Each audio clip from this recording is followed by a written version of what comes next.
Artificial love, we just make it up. Cause reality will never be good enough.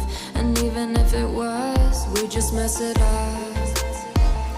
Cause we already lost, addicted to the rush.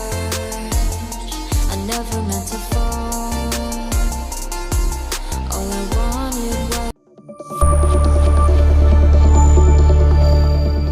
जय श्री कृष्णा, राधे राधे, जय Mahadev. Welcome back to my channel. I hope आप अच्छे होंगे, स्वस्थ होंगे, तंदुरुस्त होंगे। मैं भी अच्छी हूँ, स्वस्थ हूँ, तंदुरुस्त हूँ। तो बैठकर मेरा जो छोटा बेबी उसके साथ खेल रही हूँ। तो सुबह का हमारा चाय नाश्ता सब हो चुका है। बेबी को मैं धूप में भी लेकर बैठी थी 10 या 15 मिनट के लिए। तो न्यू बॉर्न बेबी के लिए धूप बहुत ही जरूरी है। तो सुबह की हल्की हल्की सी धूप में से विटामिन डी मिलता है। तो बस यहाँ पर आप देख सकते हैं हमारा छोटा बेबी है, उसको अब आ रही है नींद, लेकिन उसकी अभी होगी माल। उसको नहलाना भी है, इसलिए हम उसके साथ खेल रहे हैं। उसके बाद हम उसको सुला देंगे। तो जो मालिश करने के लिए जो आंटी जी को हमने रखा हुआ है, उसकी मम्मी को और हमारा न्यू बॉर्न बेबी है उसको मसाज कर कर जाते हैं और बेबी को डेली नहला जाते हैं। तो बस थोड़े दिन की ही बात है, उसके बाद तो हमें ही नहलाना है। तो बस ये बेबी को आज बहुत ही नींद आ रही थी, तो पहले उसको जो मालिश कर दी और नहला दी, उसके बाद उसकी मम्मी की होगी।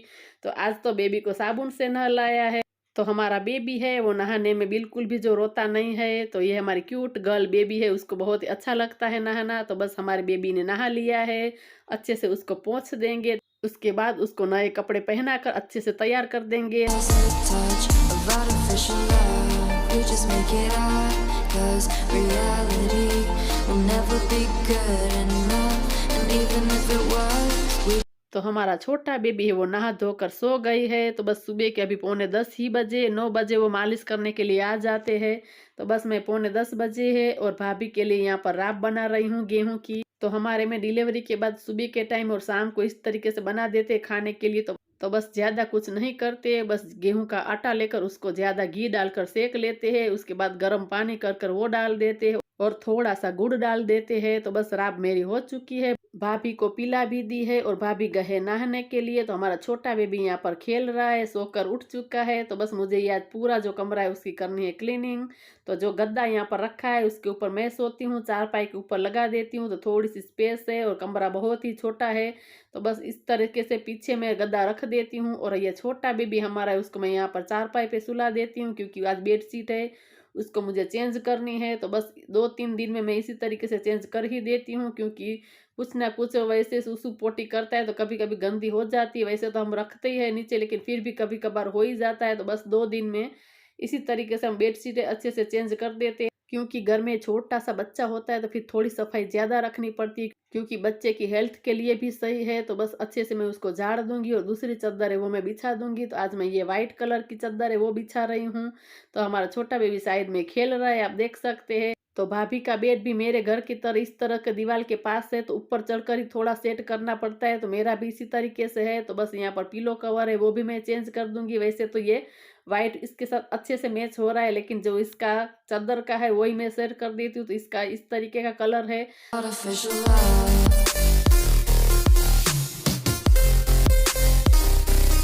artificial. तो बेड को अच्छे से क्लीन कर दिया है, बेडशीट भी चेंज कर दी है। तो बेबी को फिर से वहां पर बेड पर ही सुला दिया है और ये चारपाई उसको भी मैं बाहर की तरफ निकाल देती हूँ, ताकि यहाँ पर मैं अच्छे से क्लीनिंग कर पाऊँ। तो ये छोटा बेबी का बाउंसर है वो भी मैं बेड के पीछे जगह है वहां पर रख देती हूँ और ड्रेसिंग टेबल के पास भी अच्छे से क्लीनिंग कर दूंगी, क्योंकि सारी चीजें भाभी की वहीं पर ही रहती है, दवाई कुछ खाने की चीजें, तो फिर गंदा हो ही जाता है। और भाई की जो बड़ी बेटी है वैष्णवी वो भी 5 साल की है, तो वहां पर खेलती रहती है। तो सारी चीजें बाहर निकालती है ड्रॉअर में से, फिर सारी चीजें वहीं पर रख देती है। तो वहां पर क्लीनिंग करनी ही पड़ती है। तो ड्रेसिंग टेबल को मैंने साफ कर दिया है, अच्छे से नीट एंड क्लीन हो चुका है। अब बारी आती है झाड़ू लगाने की।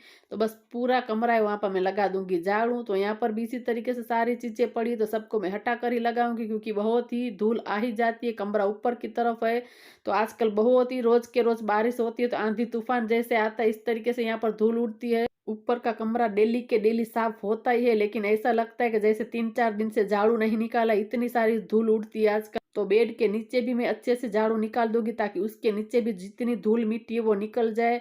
तो बस यहाँ पर आ गई हूँ बाहर यहाँ पर सारी चीजें पड़ी उसको मैं पहले हटा देती हूँ। और ये छोटी सी चारपाई है, ये बेबी की है। यहाँ पर हम सुबह के टाइम अच्छे से धूप लेते हैं, तो हमारे यहाँ पर इसको माची बोलते हैं। तो ये छोटा बेबी का है हमारा चारपाई। तो बस बाहर की तरफ जो छत है वहां पर भी अच्छे से झाड़ू निकाल दिया है। यहाँ पर जो बड़ा बड़ा कचरा है वो मैं हाथ से ले लेती हूँ।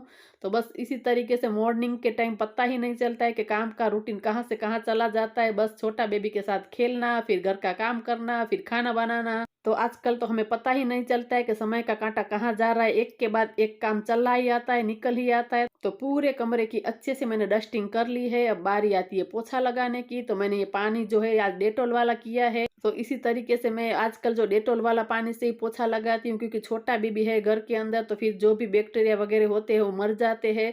तो इसी तरीके से रूम को अच्छे से क्लीन रखना चाहिए। जब भी हमारे घर में छोटा बेबी होता है तो वैसे भी हमें घर को अच्छे से क्लीन ही रखना चाहिए, ताकि हमें अच्छी पॉजिटिव एनर्जी मिले। लेकिन जब घर में छोटा बेबी होता है तो फिर थोड़ा सा डस्टिंग क्लीनिंग ज्यादा करनी पड़ती है। तो बस पूरे कमरे में पोछा लगा लिया है। वैसे कमरा बहुत बड़ा नहीं है, छोटा ही है, तो बस मैं बैठकर इसी तरीके से पोछा लगा लेती हूँ। इससे क्या होता है कि हमारी कसरत भी हो जाती है, और कमरा छोटा है तो तुरंत के तुरंत हो जाता है। तो बस ऊपर बेडरूम का पूरा काम करने के बाद आ चुकी हूँ फिर से किचन में। हो रही है खाने की तैयारी। तो यहाँ पर मैं सीरा बना रही हूँ। जब तक मैं ऊपर रूम का काम कर रही थी तब तक मम्मी ने सब्जी बना ली है, आटा गूंथ लिया है, चावल बना लिया है। तो बस मुझे सिर्फ अब रोटी और सीरा ही बनाना है। तो 2 लोग होते हो तो पता ही नहीं चलता है काम कब से कब हो जाता है। अगर किसी की हेल्प हमें मिल जाती है तो बहुत ही आसान हो जाता है। तो मैं और मम्मी थी साथ में काम करने के, तो फिर काम हमारा डिवाइड हो जाता था। मैं ऊपर का संभालती थी तो फिर मम्मी नीचे का संभाल लेती थी।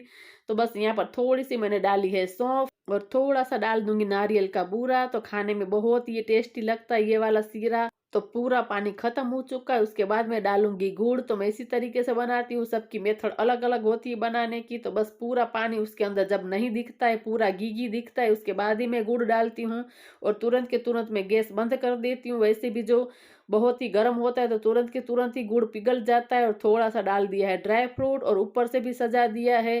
तो बस अब सिर्फ रोटी ही बाकी है। तब तक मम्मी बाहर जो कपड़े जो बेबी के है वो ही सुखा रही है। तो बस यहाँ पर रोटी बना देते हैं। पहले भाभी को खाना खाने के लिए दे आएगी मम्मी, उसके बाद हमारी रोटी बनेगी। तो बस आजकल तो बिल्कुल भी पता नहीं चलता है कि कहाँ समय जाता है। मैं और मम्मी एक के बाद एक काम में लगे ही पड़े रहते हैं। All I wanted was a touch, 'cause we already lost. Addicted to the rush. I never meant to. तो भाभी को खाना खिला दिया है, उसको देने के बाद हमने भी खाना खा लिया है। तो बस यहाँ पर हो रहे हैं बर्तन। तो आजकल पता ही नहीं चलता है, मैं और मम्मी साथ में होते हैं तो बस इसी तरीके से समय निकल जाता है। सुई का कांटा कैसे चलता है बिल्कुल भी पता नहीं चलता है। थोड़े दिन में ही मेरे घर जाने का वक्त आ जाएगा। तो हम औरतों का तो वही होता है कि ससुराल में होते हैं तो मायके की याद आती है, मायके में होते हैं तो ससुराल की याद आती है। तो बस यहाँ पर मेरे बर्तन है वो भी हो चुके हैं। तो बर्तन करने के बाद डेली के डेली मैं सिंक धो ही देती हूँ। सिंक और नल को धो देती हूँ। सामने की तरफ जो टाइल्स है वो भी मैं अच्छे से क्लीन कर ही देती हूँ, क्योंकि हम बर्तन वगैरह करते हैं तो फिर छींटे उठते हैं। तो रोज के रोज अगर हम हाथ मार देते हैं तो फिर हमें ज्यादा बर्डन नहीं होता, बस थोड़ा ही हाथ मारते ही अच्छे से क्लीन हो जाती है। अगर हम नहीं सफाई करते हैं तो फिर हमें ज्यादा रगड़ना पड़ता है। तो बस सिंक मैंने धो दी है, नल को भी धो दिया है, और सामने की तरफ जो टाइल्स है उसको भी मैंने अच्छे से क्लीन कर दिया है। तो बस तुरंत के तुरंत निकल ही जाती है। बस हार्डली कितनी मिनट लगती है, सिर्फ 5 मिनट ही लगती है, लेकिन आलस करते हैं तो फिर बहुत ही गंदा हो जाता है। तो बस बर्तन मैंने कर ली है। अब बारी आती है किचन का प्लेटफॉर्म की सफाई करने की। तो यहाँ पर सारी चीजें जो बाहर पड़ी है घी वगैरह उसको मैं उसकी जगह पर रख दूंगी। तो यहाँ पर गैस स्टव है उसको भी मुझे अच्छे से क्लीन करना है। तो आज सुबह उसको अच्छे से डीप क्लीन कर धो लिया था। तो फिर अब उसको अच्छे से धोने की जरूरत नहीं है, बस गीला कपड़ा ही मैं इसके ऊपर पोंछ दूंगी, क्योंकि सुबह ही अच्छे से उसको वॉश किया था लिक्विड से। तो इस वक्त इतना गंदा नहीं था। तो फिर मैंने ऐसे ही चला लिया, अच्छे से उसको पोंछ दिया है, अच्छे से क्लीन कर दिया है। तो सारे जो बर्नर है वो फिर से मैं लगा दूंगी। तो बस इसी तरीके से जो पूरा जो घर का काम हो जाता है, मल्टीटास्किंग कर करते हैं तो फिर फटाफट से हो जाता है। तो यहाँ पर किचन का प्लेटफॉर्म है उसको भी मैं अच्छे से साफ कर दूंगी, क्लीन कर दूंगी। तो आप देख सकते हैं किचन मेरा अच्छे से वेल सेट हो चुका है। तो नीचे भी यहाँ बर्तन का थोड़ा पानी पानी गिरा था तो उसको भी मैंने क्लीन कर दिया है। तो आज का वीडियो इतना ही है। अगर आप लोगों को अच्छा लगा हो तो जरूर चैनल को लाइक शेयर एंड सब्सक्राइब कर। मिलते हैं दूसरे वीडियो में नई उम्मीद के साथ। तब तक के लिए bye bye guys, bye bye.